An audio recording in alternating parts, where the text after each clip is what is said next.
네, 뉴욕 증시 자세히 알아보는 김선영의 인USA SH인베스트먼트 김선영 연구원과 미국 현지 연결해서 얘기를 들어보도록 하겠습니다. 연구원님 안녕하십니까? 예, 안녕하십니까. 김선영입니다. 네, 자, 경제 지표 발표들도 그렇고요. 좀 여러 가지 경제 인사들의 어떤 발언도 그렇고 계속해서 좀 금리 인상 시기가 좀 지연될 거라는 이런 기대감들이 형성이 됐고 또 뉴욕 증시 그에 따라서 좀 올라갔습니다. 마감 상황 자세히 알려주시죠. 예, 오늘 뉴욕 증시는 지난 금요일에 상승 모멘텀이 이어지면서 지수별로 1.5에서 1.8%의 급등세로 거래를 마감했습니다. 노동부가 발표한 지난 9월 고용지표가 예상 밖의 부진을 보인 데 따라 올 연말에 금리 인상 전망이 후퇴하고 있는 것인데요. 채권 시장에서 연방기금 선물 거래를 토대로 금리 인상 시기를 전망한 바에 따르면 오는 12월 FOMC에서 금리가 인상될 확률이 31%로 고용지표 발표 전 45%보다 크게 하락한 수치며 내년 3월에 인상될 것이라는 확률도 20%가 넘는 상황입니다. 한편 투자자들은 이번 주부터 본격적으로 개시되는 3, 4분기 어닝 시즌에 관심을 집중할 것으로 보이는데요. 톰슨 로이터에 따르면 지난 2분기에 전년 동기 대비 2.1%가 감소했던 S&P 500 기업들의 순이익이 3, 4분기에는 4.1%로 감소폭이 커질 것으로 보여 글로벌 금융위기였던 지난 2009년 이후 처음으로 2분기 연속 순이익 감소를 보일 것으로 예상하고 있습니다. 오늘 전 업종에 걸쳐 상승 종목이 압도적으로 많았던 가운데 오늘 10년 만기 미 국채금리는 지난주보다 상승한 2.056%의 거래를 마감했습니다.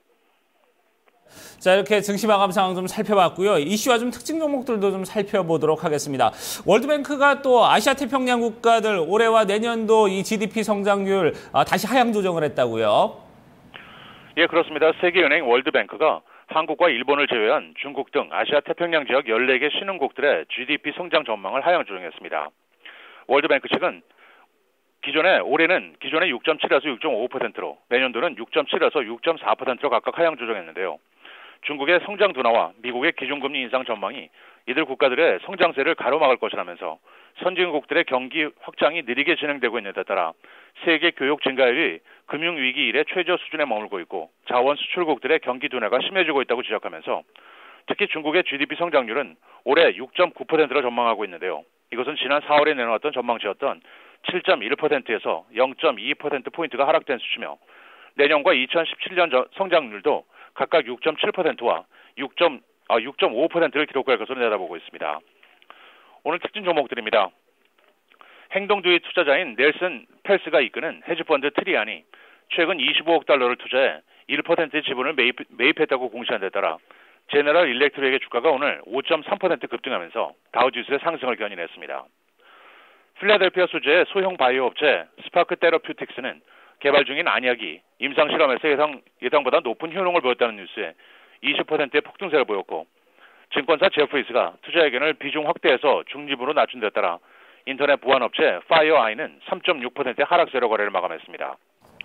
트위터의 공동 창립자인 잭 돌시가 정식 CEO에 임명됐다는 소식에 각 증권사들이 불확실성이 감소했다는 이유로 긍정적인 분석을 한 데 따라 오늘 트위터의 저가가 7% 급등했으며 증권사 세스코 하나가 현 주가가 저평가되어 있다면서 투자 의견을 중립에서 긍정적으로 상향 조정한 데 따라 럭셔리 주택 건설업체 톨브라더스는 3.9% 상승했고 마지막으로 비료 생산업체 포테시는 시장 상황 악화를 이유로 독일 업체 K+S를 89억 달러에 인수하려던 계획을 철회한다고 공시하면서 2.3%의 상승세로 거래를 마감했습니다. 자, 이제 경제지표 일정들도 좀 체크를 해보도록 하겠습니다. 9월에 이제 ISM 비주적 부분 서비스업 지수가 좀 발표가 됐는데 전월에 비해서 좀 한참 못 미치는 모습을 보여줬네요. 예, 그렇습니다. 미국의 지난달 서비스업 지수가 신규 주문과 기업 활동 감소 등으로 인해 예상을 밑돌았습니다. 공급관리자협회 ISM은 미국의 9월 비제조업 즉 서비스 구매 관리자 지수 PMI가 56.9를 기록해 전달의 59와 예상치였던 57.5를 밑돌았다고 밝혔는데요. 여전히 경기 기준선인 50은 상회한 것이 투자 심리에 다소 안정적입니다. 항목별로는 신규 주문은 56.7을 기록, 7개월 내 최저 수준을 나타냈고 이것은 전달에 63.4보다 급락한 것으로 2008년 11월 이후 최대 낙폭이었고 기업 활동 지수 역시 전달에 63.9보다 하락한 60.2를 기록했던 반면 고용 지수는 58.3을 기록해 전달에 56보다는 상승된 모습을 보이고 있습니다. 마지막으로 내일은 상무부의 8월 무역 적자와 함께 펩시코, 연브랜드가 지난 분기 실적을 발표할 예정입니다. 네, 알겠습니다. 오늘도 좋은 말씀 고맙습니다. 네, 고맙습니다. 네.